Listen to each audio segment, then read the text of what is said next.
তো বন্ধুরা, আমি যাচ্ছি আজকে বাতকুল্লায় বুর্জ খলিফা দেখতে। চলো আজকে 5 minutes later. दुनिया पे मेरा नाम बस रब के आगे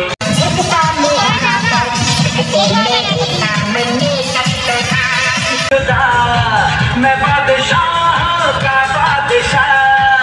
সত্যি কথা বলতে গেলে খুবই অসাধারণ লাগছে দেখতে বুর্জ খলিফা। আর দেখা লোকে এখানে এখানে সেলফি তোলার জায়গা করে দিচ্ছে এবং চারিদিকে সবাই লোকে মোবাইল দিয়ে ক্যামেরা তুলে এত ভিড় করছে বলার মতন। আমার খুব আনন্দ লাগছে।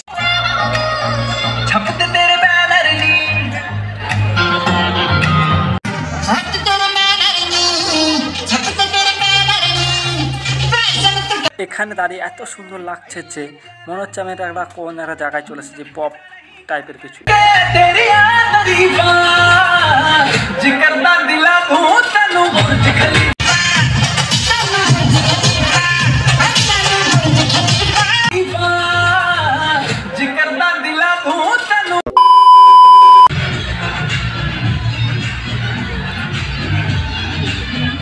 তো বন্ধুরা, আমরা ভিতরে ঢুকে পড়ছি আস্তে আস্তে ধীরে ধীরে এবং এখানে প্রচুর পরিমাণে ভিড় এবং আমরা দুর্গা প্রতিমা দেখার জন্য আমরা আস্তে আস্তে এগিয়ে পড়লাম।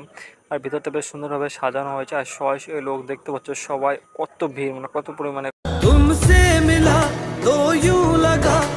তো বন্ধুরা, দুর্গা প্রতিমাটা খুবই সুন্দর হয়েছে এবং ভালো লাগলে অবশ্যই লাইক শেয়ার কমেন্ট সাবস্ক্রাইব করতে ভুলো না। আমার যারা নতুন দেখছো ভিডিও চ্যানেলে অবশ্যই সাবস্ক্রাইব করো। Bye bye.